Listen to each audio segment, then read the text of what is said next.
A quiet street vendor refuses to pay protection money to the Mafia, believing he can live in peace. But when they push too far, they awaken El Fantasma, a legendary assassin who was never meant to return. And now, one by one, they begin to disappear, until only one remains. The scent of sizzling meat filled the air as Santiago Mendoza methodically turned the skewers over the open flame. The plaza was bustling, a chaotic mix of street performers, vendors, and pedestrians moving in every direction. He worked in silence, as he always did, his hands steady and precise. A man of few words, Santiago had built his small business on discretion and reliability. He liked it that way, blending into the background, unnoticed. But even shadows were eventually dragged into the light. A ripple of unease passed through the crowd as a group of men approached. At the center of them was Luca Moretti, a name Santiago had hoped never to hear again. The son of Don Moretti, head of the most powerful mafia family in the city, Luca carried himself with the arrogance of someone who had never faced real consequences. His tailored jacket and cocky smirk contrasted with the thuggish presence of the men flanking him. Santiago barely spared them a glance. Luca stopped in front of the stand, staring at Santiago with amusement. "You've been working here for a while now," he said, his tone casual but laced with something darker. "And yet, I don't recall you ever paying for the privilege." Santiago met his gaze, his expression unreadable. He knew exactly where this was going. "The rules are simple," Luca continued, picking up a skewer from the grill as if he owned it. "You pay a little fee, and in return, nothing happens to you. You get to keep working in peace." Santiago inhaled deeply, the rich smell of cooked beef filling his lungs. He exhaled slowly and turned back to his grill, uninterested in entertaining the conversation. Luca's smirk faltered. He wasn't used to being ignored. One of his men, a brute with a scar running down his jaw, stepped forward aggressively. "Hey viejo, he's talking to you." Santiago calmly removed the skewers from the fire, placing them in a container. His movements were deliberate, controlled. The same patience that had kept him alive for years guided him now. "I don't pay," he said finally, his voice quiet but firm. Luca let out a laugh, shaking his head. "Oh, this is adorable." Without warning, he kicked the metal tray, sending the skewers scattering onto the dirty pavement. The smell of burnt meat and dust mixed in the air. The laughter of his men echoed in the square. Santiago did not react, not yet. Luca took it a step further, shoving Santiago backward. He staggered slightly but didn't fall. More laughter. Still, Santiago remained calm. He knelt down and began gathering the fallen food, carefully placing each ruined skewer back onto the tray. The crowd that had been watching quickly lost interest. They had seen this scene before, small-time vendors being shaken down by men who thought they owned the city. It was the way things worked. No one would help, no one would interfere. Luca crouched beside Santiago, his voice a mocking whisper. "You're making this harder than it needs to be, old man." Santiago paused for the briefest moment before resuming his task. Luca sighed dramatically and stood up. "Fine, have it your way, but you'll regret this." With one final smirk, he turned to his men. "Let's go."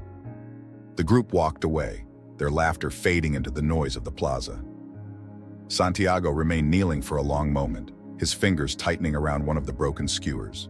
The sharp wood bit into his palm, drawing a thin line of blood. He didn't even flinch.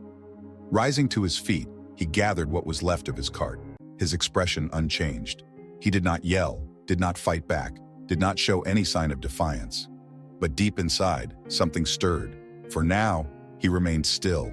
For now. The scent of fresh coffee filled the air as Elena Rojas watched Santiago from behind the counter of her small cafe. She had seen everything. She had seen Luca Moretti and his men humiliate Santiago in broad daylight. She had seen the way Santiago did not fight back, did not even raise his voice, and that terrified her, because she knew Santiago Mendoza, or at least she thought she did. "Come inside," she called as he passed by, carrying the remnants of his cart. Santiago hesitated for a fraction of a second before stepping into the warmth of the cafe. Elena poured him a cup of coffee without asking, setting it in front of him. "You need to do something," she said, her voice low but urgent. "Go to the police, find someone who can help." Santiago took a slow sip of the coffee, savoring the heat. "No police." Elena exhaled sharply. "Then what? You're just going to let them do this to you?" He didn't answer. She leaned forward, lowering her voice.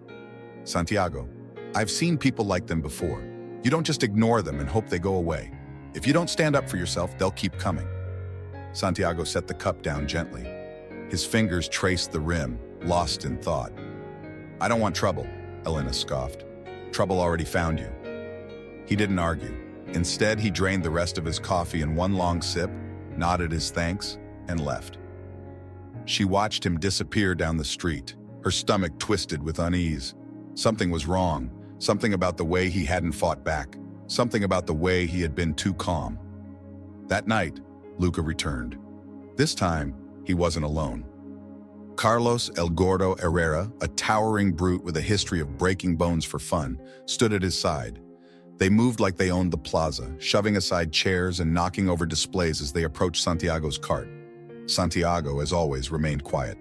He had rebuilt the cart, though the damage from earlier was still visible. He had no customers at this hour, only the two men standing before him. Luca grinned. You're still here. That's bold. Santiago didn't respond. Carlos cracked his knuckles. I don't think he understands how things work. Luca gestured lazily. Make him understand. Carlos stepped forward and flipped the cart over with one powerful shove.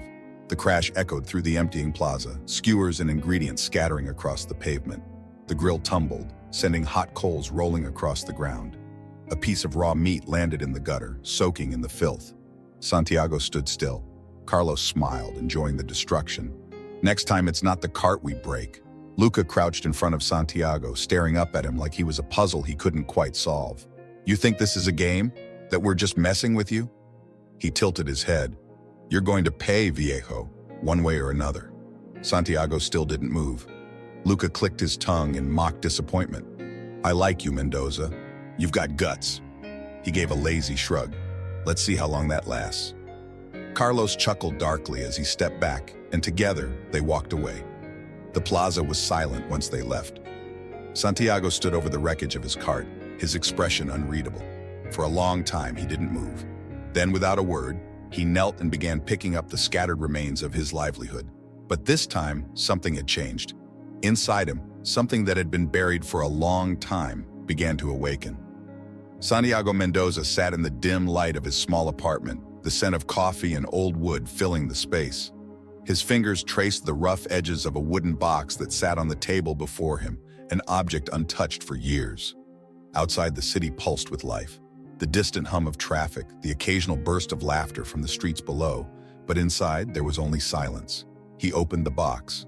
Inside lay a well-maintained knife, its blade still wickedly sharp. Beside it, a black pistol, the grip worn from years of use. And at the bottom, a passport, the name on it unfamiliar to anyone who knew him now.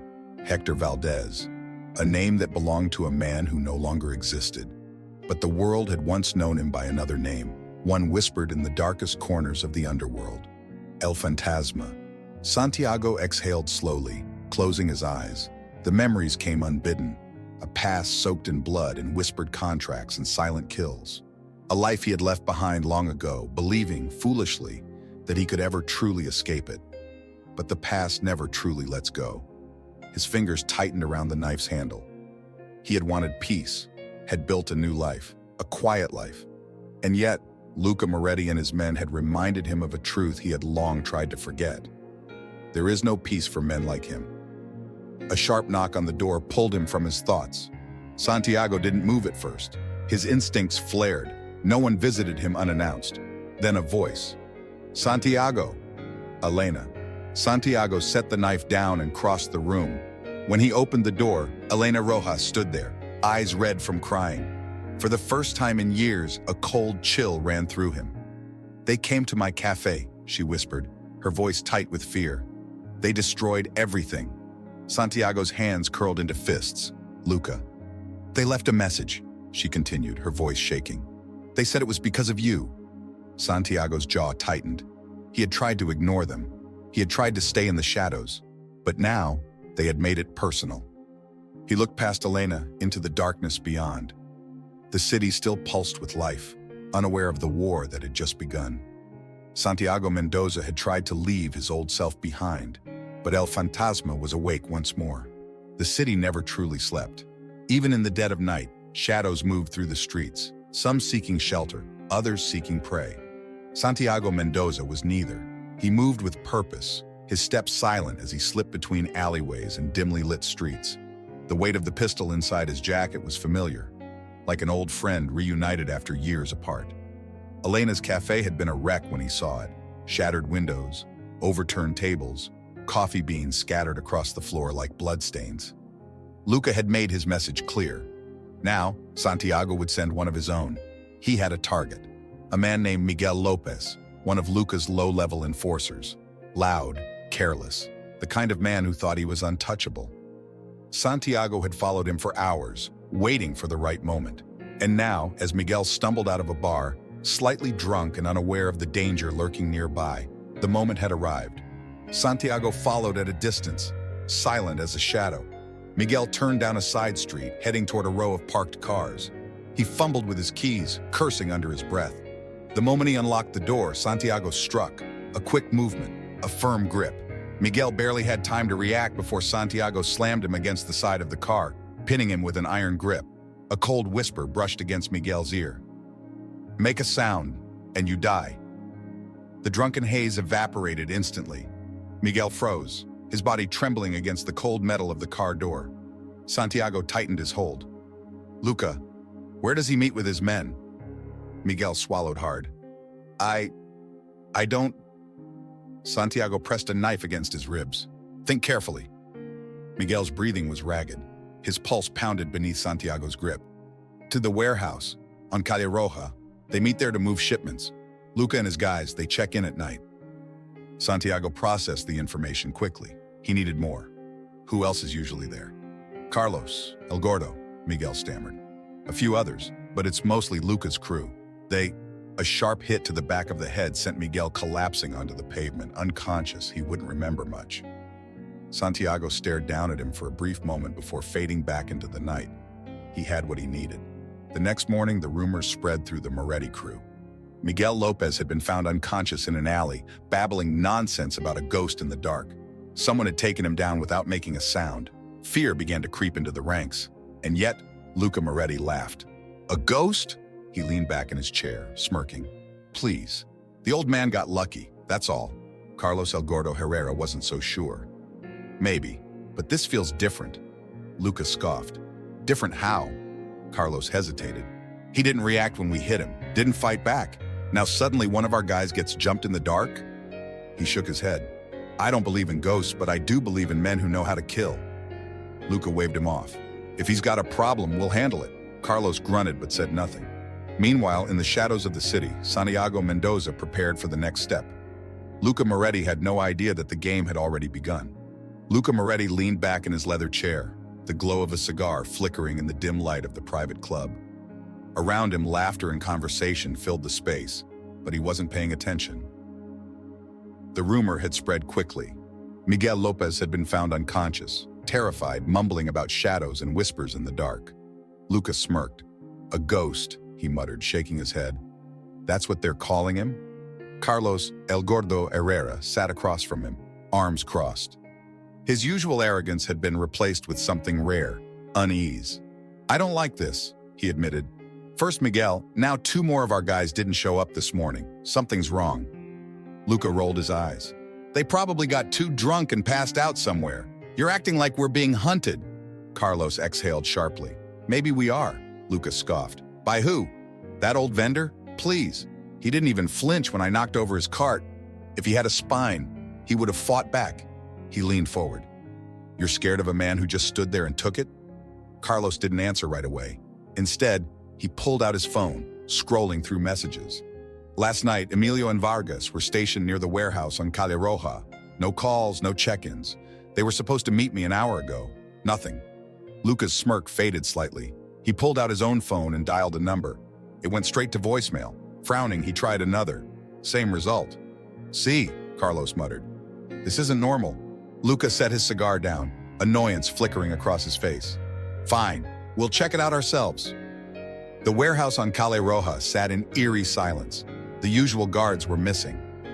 Carlos stepped over a dropped pistol, the weapon lying near the entrance as if it had been abandoned mid-action.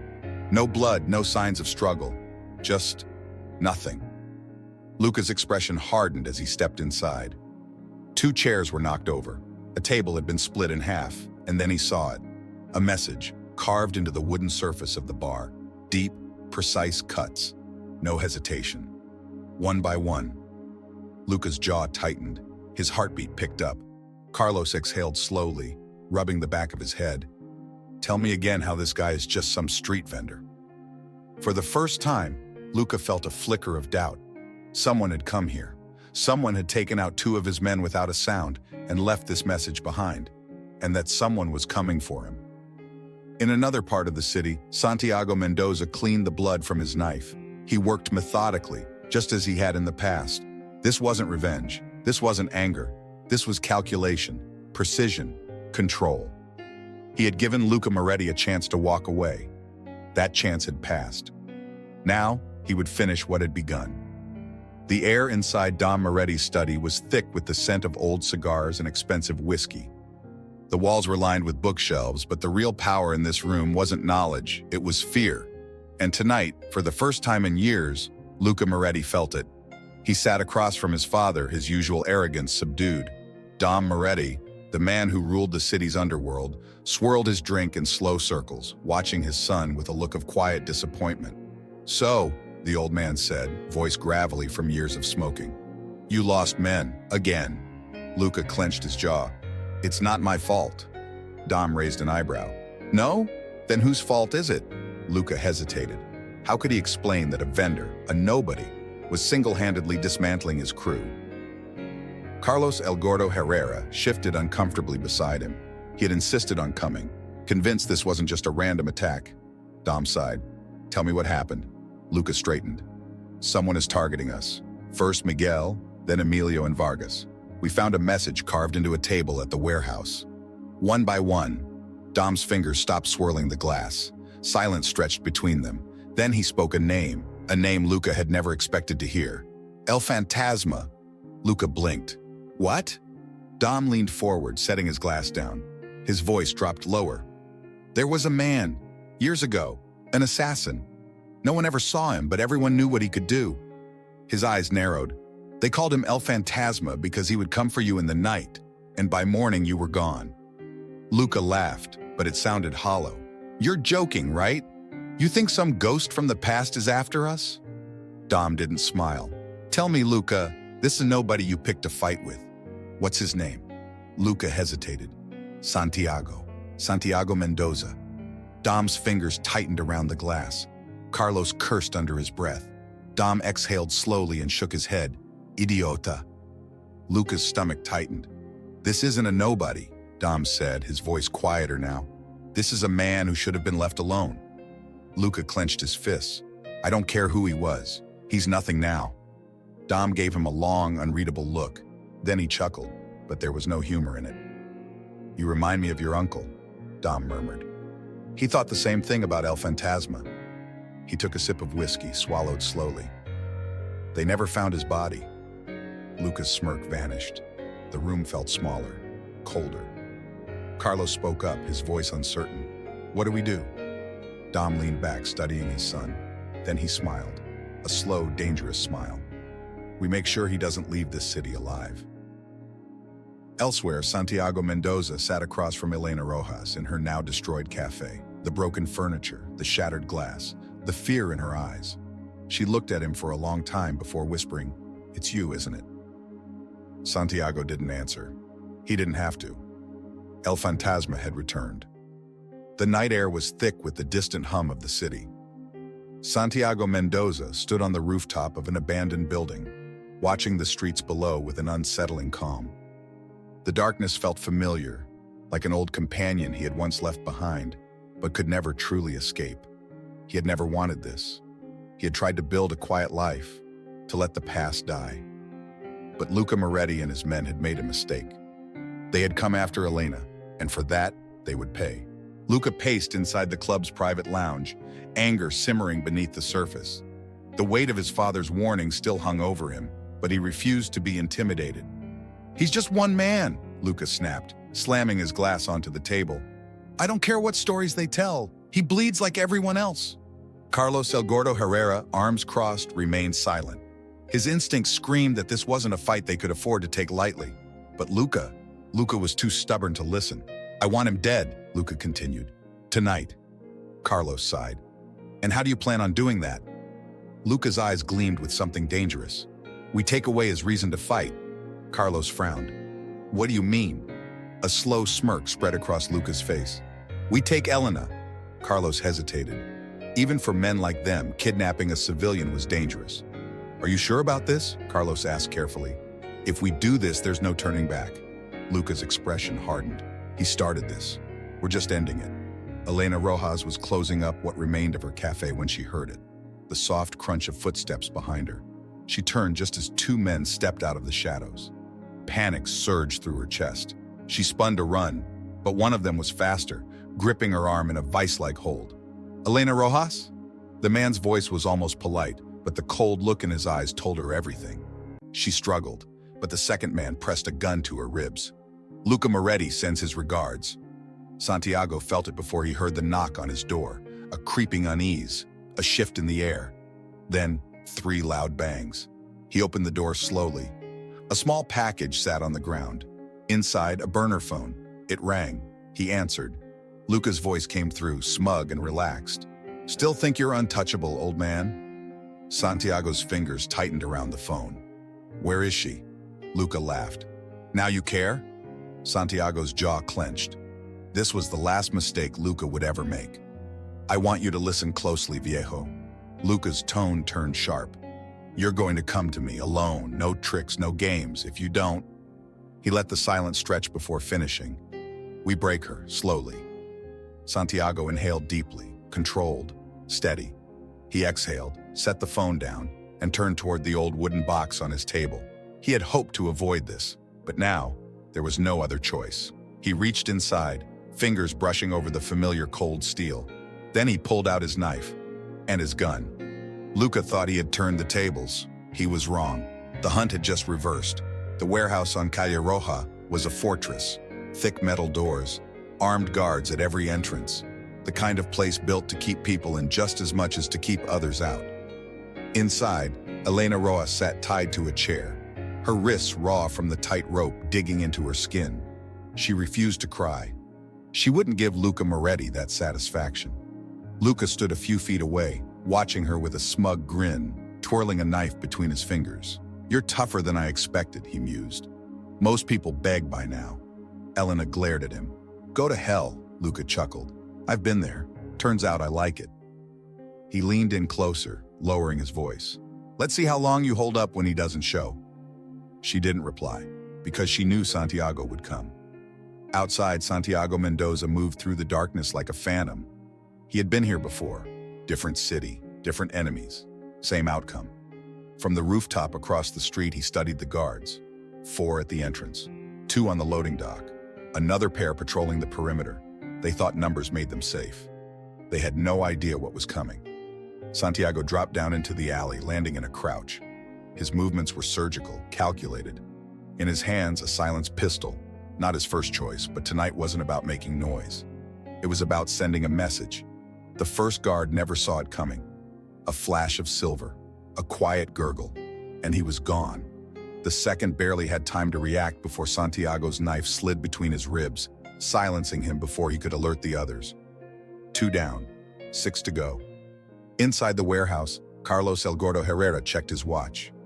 Something doesn't feel right, he muttered. Luca rolled his eyes.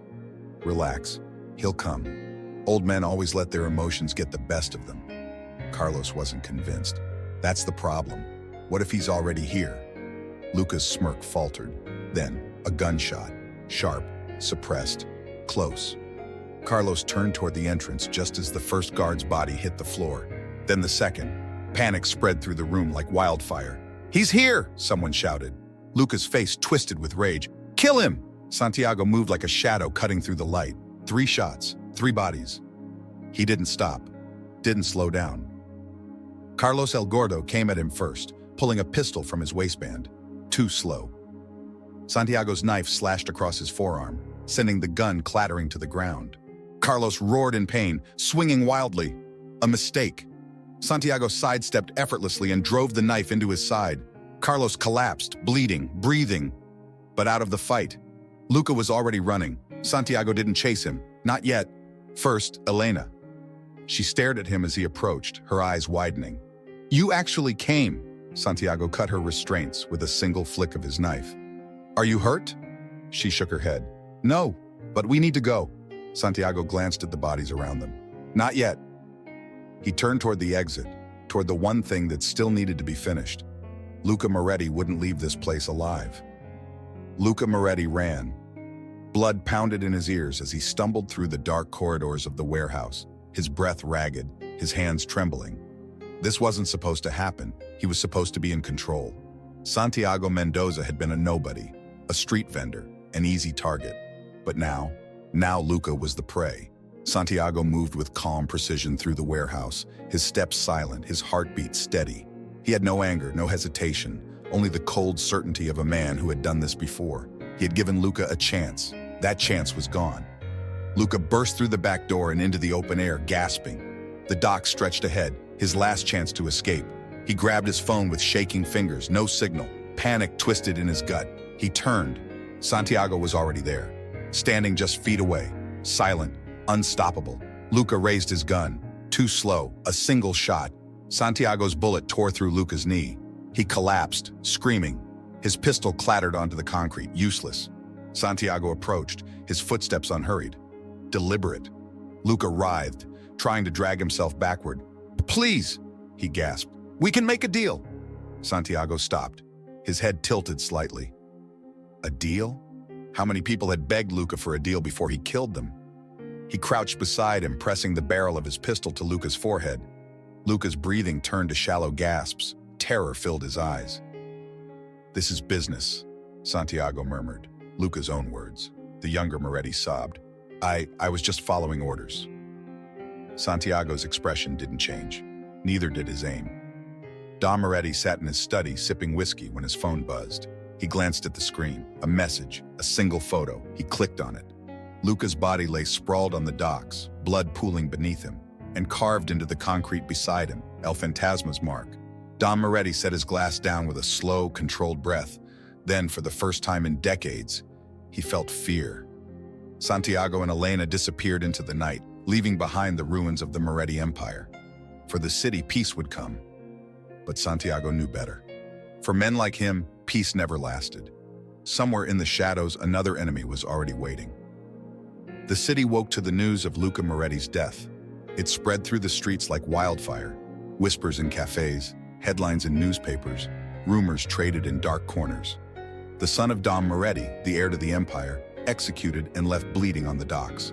And next to his body, the mark of a man who was supposed to be long gone. El Fantasma had returned. Santiago Mendoza stood at the window of a cheap motel room, watching the first light of dawn creep over the skyline. He was already packed, already ready to leave. His work here was done. He had never wanted to come back to this life, but some things were inevitable. Behind him, Elena Rojas sat on the edge of the bed, arms wrapped around herself. She hadn't said much since they left the warehouse, since she had seen what Santiago could do. Finally, she spoke. What happens now? Santiago took a slow breath, still watching the city. You go back to your life.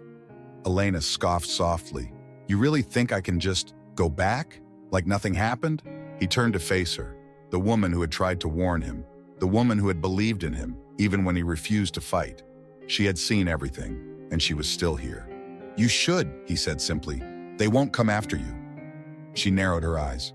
And what about you? Santiago didn't answer, because he already knew the truth. The Moretti family wouldn't let this stand. Don Moretti wouldn't mourn his son. He would seek retribution. And Santiago Mendoza could not afford to stay. Far across the city, Don Moretti sat in the quiet of his study, staring at the photo of his dead son. The phone in his hand was still warm from the call he had just made. He had given the order. Santiago Mendoza would not leave this city alive. Santiago walked through the motel parking lot, duffel bag slung over his shoulder. The sun was barely up, the air still cool. He had a car waiting, a fake ID, a clean passport, and a one-way ticket out of this city. But before he could reach it, Elena stepped in front of him. I know you're running, she said. Santiago sighed. She was too smart for her own good. It's not running, he corrected. It's disappearing. Elena's lips pressed together. Where? Does it matter? She hesitated. They'll come after you. Santiago nodded. I know. Her voice dropped lower. You could stay. A flicker of something crossed his expression, a brief hesitation, but only for a moment. I can't, he said. Elena exhaled sharply. So that's it? He studied her, the woman who had reminded him what it was like to be a person again, to be something more than just a weapon. But Santiago Mendoza had made peace with who he was. I'm not the kind of man who stays, he admitted. She looked away, disappointed, hurt, but she didn't argue, because deep down she had always known. Santiago reached into his pocket and pressed a small envelope into her hand. She frowned. What's this? A start, he said. She opened it, eyes widening at the sight of several stacks of cash. This is for the cafe, he interrupted. Rebuild it. Elena swallowed. And what if I don't want your money? Then burn it. He shrugged. Either way, it's yours. She hated that she couldn't argue with him, and Santiago hated that this was the closest thing to a goodbye he could give. Without another word, he stepped past her, heading for the car. Elena didn't try to stop him. She just stood there, watching as El Fantasma disappeared once more. Dom Moretti's men were waiting. They were professionals, not street thugs, not the kind of fools Santiago had already eliminated. They had his location, they had his route, and as soon as he hit the road, they would strike. Santiago knew. He had seen the signs, felt the shift in the air. The Moretti family wouldn't let him leave this easily, so he adapted. He switched cars twice before reaching the outskirts of the city. He took side roads, avoided major highways, changed his appearance just enough to blend in. By the time Moretti's men reached his last known location, he was already gone. No trail, no tracks. Just an empty motel room in a city full of rumors. A week later, Dom Moretti received a final message, a single envelope delivered to his estate. Inside, a note, 4 words. You should have stopped. Moretti's hands clenched around the paper, rage boiling beneath his skin. He had underestimated Santiago Mendoza once. He wouldn't do it again. Months passed. The city moved on, the Moretti name still powerful but weakened. Elena rebuilt her cafe. She never spoke of what had happened, never mentioned the man who had saved her. And yet, sometimes late at night when the city was quiet, she swore she could still feel his presence. A shadow in the dark, a whisper in the wind. El Fantasma was gone, but ghosts never truly disappear. Somewhere far away, Santiago Mendoza walked through a crowded market in another city. New name, new identity, same man. He blended into the background just as he always had. But in the reflection of a shop window, he caught a glimpse of something behind him. A man watching, following. Santiago sighed. It was never over. Sometimes the past isn't something you can escape. It's something you must confront. Santiago Mendoza tried to live a quiet life, but when pushed, he became what he was always meant to be, a force of reckoning. The Morettis thought power came from fear, but they underestimated the power of a man with nothing left to lose. What would you have done in his place? Would you have walked away, or would you have fought back?